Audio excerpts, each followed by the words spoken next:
ഞാൻ ഇന്ന് സംസാരിക്കാൻ ആഗ്രഹിക്കുന്നത് സ്ത്രീകളുടെ ഗർഭപാത്രത്തിൽ വരുന്ന മുഴകളെക്കുറിച്ചാണ്. അതായത് ഫൈബ്രോയിഡ് യൂട്രസ് എന്ന് പറയുന്ന മുഴകളെക്കുറിച്ചാണ്. എന്തുകൊണ്ട് ഞാനിത് സംസാരിക്കാൻ ആഗ്രഹിക്കുന്നു എന്ന് ചോദിച്ചാൽ, ഞങ്ങൾക്ക് വെളിയിൽ നിന്ന് രോഗികൾ വരുമ്പോൾ, അതായത് ലക്ഷണങ്ങളൊന്നുമില്ലാതെ രോഗികൾ വരുമ്പോൾ പലപ്പോഴും അവർ വരുന്നത് ഒരു സ്കാൻ റിപ്പോർട്ട് കാണിക്കാനാണ്. വേറെ എന്തെങ്കിലും ഒരു കാര്യത്തിന് വേണ്ടി ഒരു ഡോക്ടറെ കാണാൻ പോകുമ്പോൾ ആ ഡോക്ടർ ഒരു സ്കാൻ പറയുന്നു. സ്കാനിനകത്ത് നോക്കുമ്പോൾ യൂട്രസിനകത്ത് ഗർഭപാത്രത്തിൽ മുഴകളുണ്ട്, നിങ്ങൾ തീർച്ചയായിട്ടും ഒരു ഗൈനക്കോളജിസ്റ്റിനെ കാണണം എന്ന് പറഞ്ഞ് വരുന്നവരാണ്. അവർ ചുമ്മാതെയല്ല വരുന്നത്, അവർ ഭയന്നിട്ടാണ് വരുന്നത്. അതായത് എൻ്റെ ഗർഭപാത്രത്തിൽ മുഴയുണ്ട്, അതിനി ഇരുന്നാൽ ക്യാൻസർ ആകുമോ, ഇപ്പോൾ തന്നെ ക്യാൻസർ ആയ മുഴയായിരിക്കുമോ, ഇതിനി എന്ത് ചെയ്താൽ ഇത് മാറും എന്നൊക്കെയുള്ള ഒരു വലിയ ആകാംക്ഷയോടും പേടിയോടും കൂടിയാണ് അവർ വരുന്നത്.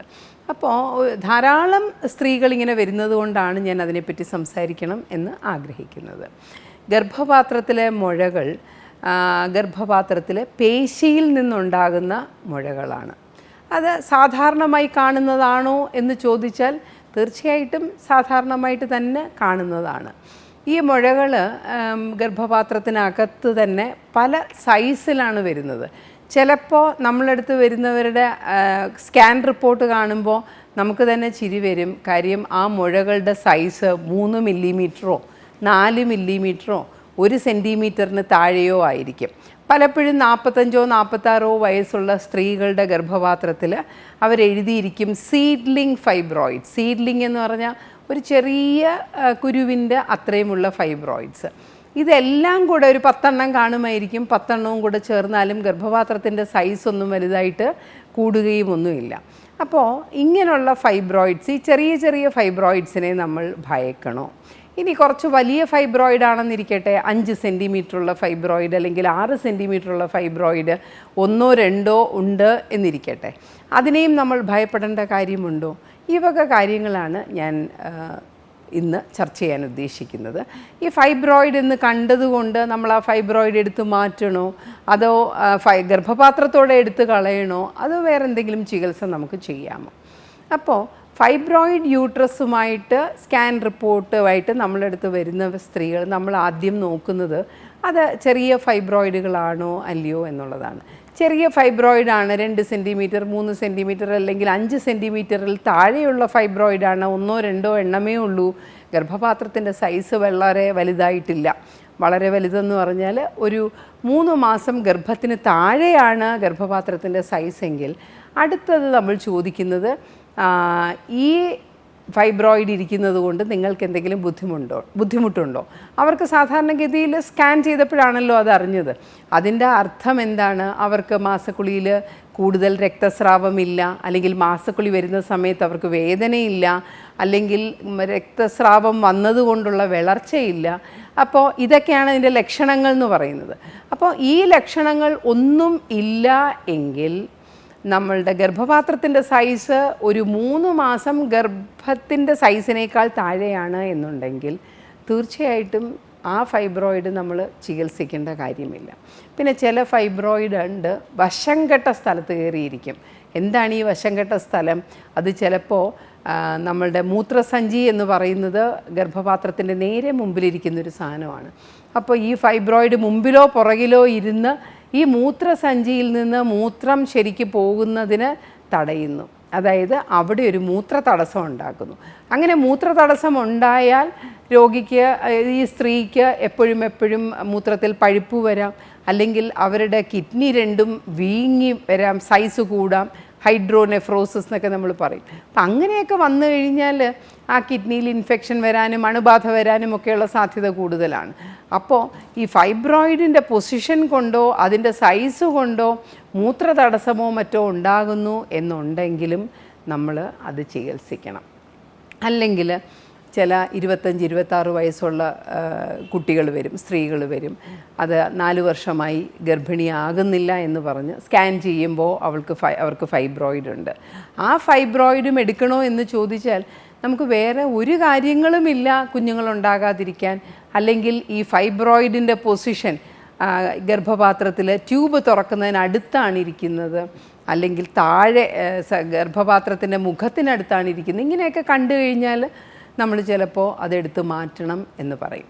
അതല്ലെങ്കിൽ സാധാരണഗതിയിൽ ലക്ഷണങ്ങളൊന്നുമില്ലാത്ത, വേദനയുണ്ടാക്കാത്ത, അമിത രക്തസ്രാവം ഉണ്ടാക്കാത്ത, അല്ലെങ്കിൽ മൂത്രതടസ്സങ്ങൾ ഉണ്ടാകാത്ത ഫൈബ്രോയിഡ് എടുത്തു കളയേണ്ട കാര്യമില്ല. പക്ഷേ ഫൈബ്രോയിഡ് വന്നിട്ട് ഗർഭപാത്രത്തിൻ്റെ സൈസ് ഒരു 4-5 മാസം ഗർഭത്തിന് സമമാണ്. അത് ഗർഭപാത്രം എന്ന് പറയുന്നത് നമ്മുടെ വയറിൻ്റെ ഏറ്റവും താഴെ ഇരിക്കുന്ന ഒരു സ്ഥലത്താണ് ഇരിക്കുന്നത്, പെൽവിസ് എന്ന് പറയും. അത് അവിടുന്ന് വളർന്ന് നമ്മുടെ വയറിൽ കൈവച്ച് നോക്കുമ്പോൾ ഒരു തടിപ്പായിട്ട് അറിയുന്നുണ്ടെങ്കിൽ തീർച്ചയായിട്ടും അത് എടുത്ത് കളയണം. കാര്യം എന്താണെന്ന് വെച്ചാൽ അത് കുറച്ചുകൂടെ അങ്ങോട്ട് പോകുമ്പോഴത്തേക്കും സൈഡിൽ കൂടെ പോകുന്ന, പാർശ്വവശങ്ങളിൽ കൂടെ പോകുന്ന മൂത്രനാളിക്കുഴലിന് എന്തെങ്കിലും പ്രതിബന്ധം ഉണ്ടാക്കുകയും കിഡ്നിക്ക് പ്രശ്നങ്ങൾ ഉണ്ടാക്കുകയും ചെയ്യും. അപ്പോൾ ചോദ്യം വരും, എന്താണ് ഈ എന്തൊക്കെ ഫൈബ്രോയിഡിന് ട്രീറ്റ്മെൻറ്റ് വേണ്ട എന്ന് ഞാൻ പറഞ്ഞു. ചെറിയ ചെറിയ മുഴകൾ ഇരിക്കുന്നതിനൊന്നും വേണ്ട തന്നെ. അപ്പോൾ ഒരു ചോദ്യം വരും, ഈ ഫൈബ്രോയിഡ് ഇരുന്നാൽ അത് ക്യാൻസർ ആകുമോ? എല്ലാ മുഴകളെ പറ്റിയും നമുക്കുള്ള ഭയം അതാണല്ലോ, ഇരുന്നിരുന്ന് അത് ക്യാൻസർ ആകുമോ എന്ന്. ഇരുന്നിരുന്ന് ക്യാൻസർ ആകുന്ന ഒരു മുഴയല്ല ഫൈബ്രോയിഡ് എന്നാണ് നമ്മൾ പൊതുവേ കണ്ടുവരുന്നത്. ഇപ്പോൾ ഒരു ഫൈബ്രോയിഡ് എന്ന മുഴയിൽ ക്യാൻസർ വന്നുകൂടായികയില്ല, പക്ഷേ അത് വരുമ്പോൾ തന്നെ അത് ക്യാൻസറായിട്ടാണ് വരുന്നത്. ഈ ക്യാൻസർ ആയിക്കഴിഞ്ഞാൽ അത് നമുക്ക് വേദനയും അമിത രക്തസ്രാവവും ഒക്കെ ഉണ്ടാക്കും. അപ്പോൾ നമുക്ക് ഫൈബ്രോയിഡ് ഒരു 10,000 അല്ലെങ്കിൽ ഒരു 1000 ഫൈബ്രോയിഡുകൾ നോക്കുമ്പോൾ, 1000 സ്ത്രീകളെയല്ല, 1000 ഫൈബ്രോയിഡുള്ള സ്ത്രീകളെ നോക്കുമ്പോൾ ആ ഫൈബ്രോയിഡിൽ ഒരു ക്യാൻസർ ചേഞ്ച് വരുന്നത് ഒരു 3-4 പേർക്കായിരിക്കും. അതുകൊണ്ട് ക്യാൻസറിൻ്റെ ചേഞ്ച് വരും എന്ന് പേടിച്ച് നമ്മളത് എടുത്തു കളയേണ്ട കാര്യമില്ല. മാത്രവുമല്ല, ഒരു ഫൈബ്രോയിഡ് ഇരുന്ന് ക്യാൻസർ ആകുന്നതിനേക്കാൾ ക്യാൻസറായിട്ട് തന്നെ തുടങ്ങുന്ന ഫൈബ്രോയിഡ്സാണ് കൂടുതൽ. അത് നമുക്ക് കാണുമ്പോൾ തന്നെ അറിയാനും സാധിക്കും. പിന്നെ എന്ത് തരം ട്രീറ്റ്മെൻറ്റാണ് ഇതിന് കൊടുക്കേണ്ടത്, ഫൈബ്രോയിഡിന് കൊടുക്കേണ്ടത്? ലക്ഷണമൊന്നുമില്ലാത്ത ഫൈബ്രോയിഡുകളാണെങ്കിൽ, സൈസ് കുറഞ്ഞ ഫൈബ്രോയിഡുകളാണെങ്കിൽ ഒന്നും ചെയ്യേണ്ട ആവശ്യമില്ല. ഒരു ഫൈബ്രോയിഡ് കണ്ടു കഴിഞ്ഞാൽ ഒരു 3-4 മാസം കഴിഞ്ഞ്, ആദ്യമായി കണ്ടുപിടിക്കുകയാണെങ്കിൽ ഒരു 3-4 മാസം കഴിയുമ്പോൾ ഒന്നും കൂടെ സ്കാൻ ചെയ്ത് നോക്കുക. അതിൻ്റെ സൈസിന് എന്തെങ്കിലും വ്യത്യാസമുണ്ടോ, പെട്ടെന്ന് വളരുന്നതാണോ എന്നൊക്കെ ഒന്ന് നോക്കുക. അങ്ങനെ വളർച്ച വ്യത്യാസമൊന്നും കണ്ടില്ലെങ്കിൽ എല്ലാ വർഷവും ഒരു സ്കാൻ ചെയ്താൽ മാത്രം മതിയാകും. മാസക്കുളി സമയത്ത് ബ്ലീഡിങ് കൂടുതലാണ് വരുത്തുന്നതെങ്കിൽ ആ മാസക്കുളി സമയത്ത് ബ്ലീഡിങ് കൺട്രോൾ ചെയ്യാനുള്ള ഗുളികകളും വേദനയ്ക്കുള്ള ഗുളികകളും ആ 2-3 ദിവസം മാത്രം കഴിച്ചാൽ മതിയാകും. പിന്നെ വലിയ മുഴകളാണെങ്കിൽ നമുക്ക് സർജറി ചെയ്ത് മാറ്റാം. ഇപ്പോൾ നമുക്ക് കുഞ്ഞുങ്ങൾ ഉണ്ട്, ഇനി കുഞ്ഞുങ്ങളുടെ ആവശ്യമില്ല എന്നുള്ളത്, അതായത് അവരവരുടെ ഫാമിലി കംപ്ലീറ്റ് ആണെന്നുണ്ടെങ്കിൽ നമുക്ക് ഗർഭപാത്രത്തോടെ തന്നെ എടുത്തു കളയാം. ഗർഭപാത്രം എടുത്തു കളയുമ്പോൾ നമ്മൾ അണ്ഡാശയം തീർച്ചയായിട്ടും അവിടെ വെച്ചിരിക്കും. 50 വയസ്സിൽ താഴെയുള്ള സ്ത്രീകളാണെങ്കിൽ അണ്ഡാശയം വെച്ചിരിക്കുന്നതാണ് നല്ലത്. അണ്ഡാശയം നമ്മൾ വെച്ചിരിക്കും. അത് ഡോക്ടർമാർ തീരുമാനിക്കും ഇത് അണ്ഡാശയം വെക്കേണ്ടതാണോ അല്ലയോ എന്നുള്ളത്. നമ്മുടെ ഫാമിലിയിൽ ക്യാൻസറിൻ്റെ ഹിസ്റ്ററി എന്തെങ്കിലും ഉണ്ടോ, അല്ലെങ്കിൽ കാണുമ്പോൾ അണ്ഡാശയം തുറക്കുമ്പോൾ അണ്ഡാശയം എങ്ങനെ ഇരിക്കുന്നു എന്നുള്ളതൊക്കെ വെച്ചിട്ട് നമുക്ക് അണ്ഡാശയം എടുത്ത് കളയണോ വേണ്ടിയോ എന്നുള്ളത് ഡോക്ടർമാരാണ് തീരുമാനിക്കുന്നത്. അപ്പോൾ അത് എടുത്തു കളയാം. ഇനി മുഴ മാത്രമായിട്ടും എടുത്തു കളയാം. 30 വയസ്സുള്ളൊരു സ്ത്രീയാണ്, 1 മുഴയോ 2 മുഴയേ ഉള്ളൂ, നമുക്ക് കുഞ്ഞുങ്ങളുണ്ടാകുന്നില്ല, വന്ധ്യതാ പ്രശ്നമാണ്, ഈ ഫൈബ്രോയിഡ് അതിനൊരു കാരണമാണ് എന്നുണ്ടെങ്കിൽ മുഴകൾ മാത്രമായിട്ടും എടുത്തു കളയാം. 35 വയസ്സുള്ളൊരു സ്ത്രീക്ക് 1 മുഴ മാത്രമാണ്, ഗർഭപാത്രം എടുത്തു കളയാൻ താല്പര്യമില്ല എന്നുണ്ടെങ്കിൽ അവർക്കും മുഴ മാത്രമായിട്ട് തന്നെ നമുക്ക് എടുത്തു കളയാവുന്നതാണ്. അതെല്ലാം ഡോക്ടറും രോഗിയും തമ്മിൽ, രോഗി അല്ലെങ്കിൽ ആ സ്ത്രീയും തമ്മിൽ പരസ്പരമായി ചർച്ച ചെയ്തതിന് ശേഷം തീരുമാനിക്കുന്ന കാര്യങ്ങളാണ്. ഈ ഫൈബ്രോയിഡ് ചുരുങ്ങാനായിട്ട് മരുന്നുകളുണ്ടോ? തീർച്ചയായിട്ടും ഉണ്ട്. ചെറിയ ഫൈബ്രോയിഡ് ആണെങ്കിൽ മിഫിപ്രിസ്റ്റോൺ എന്നൊക്കെ പറയുന്ന മരുന്നുകളുണ്ട്. അതൊരു 6 മാസം വരെ കൊടുത്തു കഴിയുമ്പോൾ ആ ഫൈബ്രോയിഡിൻ്റെ സൈസ് നന്നായി ചുരുങ്ങിക്കിട്ടും. അപ്പോൾ നമുക്ക് വലിയ ലക്ഷണങ്ങളൊന്നും ഇല്ലാത്ത ഫൈബ്രോയിഡുകളാണെങ്കിൽ ആ ചികിത്സയ്ക്ക് പോകേണ്ട ആവശ്യമില്ല.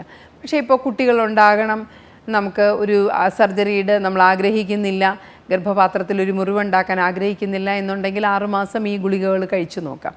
അതിലും വലിയ ഫൈബ്രോയിഡുകളാണെങ്കിൽ യൂറിലിപ്രിസ്റ്റോൾ എന്നൊക്കെ പറയുന്ന മരുന്നുകളുണ്ട്, അത് ട്രൈ ചെയ്ത് നോക്കാവുന്നതാണ്. പിന്നെ വലിയ ചികിത്സകളുണ്ട്. നമുക്ക് അൾട്രാസൗണ്ടും MRIയും ഒക്കെ വെച്ചിട്ട് MRI വെച്ച് എവിടെയാണ് ഫൈബ്രോയിഡ് എന്ന് കണ്ടുപിടിച്ചിട്ട് അൾട്രാസൗണ്ട് ബീം അടിക്കുന്ന ഒരു ചികിത്സയുണ്ട്. അത് അൾട്രാസൗണ്ട് ബീം വെച്ച് ഈ ഫൈബ്രോയിഡിനെ അങ്ങ് വെന്ത് കളയുകയാണ് ചെയ്യുന്നത്. അതുപോലെ തന്നെ വേറെയും ട്രീറ്റ്മെൻറ്റുകളുണ്ട് ഇതിന് കൊടുക്കാവുന്നത്. നമുക്ക് വളരെ പുറം നാടുകളിലൊക്കെ വളരെയധികം പ്രചാരത്തിലിരിക്കുന്ന ഒരെണ്ണമാണ് യൂട്രൈൻ ആർട്ടറി എംബോളൈസേഷൻ എന്ന് പറയുന്നത്. അപ്പോൾ യൂട്രൈൻ ആർട്ടറി എംബോളൈസേഷൻ എന്ന് പറഞ്ഞാൽ ഈ ഫൈബ്രോയിഡിന് രക്തം കൊണ്ട് കൊടുക്കുന്ന ആർട്ടറി അങ്ങ് ബ്ലോക്ക് ചെയ്യുകയാണ് ചെയ്യുന്നത്. പക്ഷേ ഈ ചികിത്സകൾക്കൊക്കെ വേദനയും കാര്യങ്ങളും ഒക്കെ ഉണ്ട്. നമ്മുടെ നാട്ടിൽ അത്ര പ്രചാരത്തിലായിട്ടില്ല. ഇങ്ങനെയുള്ള ചികിത്സകളും ഉണ്ട്. അപ്പോൾ നമ്മൾ ഫൈബ്രോയിഡ് എന്ന് കേട്ടാൽ ഉടനെ പിടി എന്ന് പറഞ്ഞിട്ട് ഗർഭപാത്രം എടുത്തു കളയേണ്ട ആവശ്യമില്ല. ഒന്ന് ചിന്തിച്ചതിന് ശേഷം മാത്രമേ എടുത്തു കളയാവൂ. നന്ദി, നമസ്കാരം.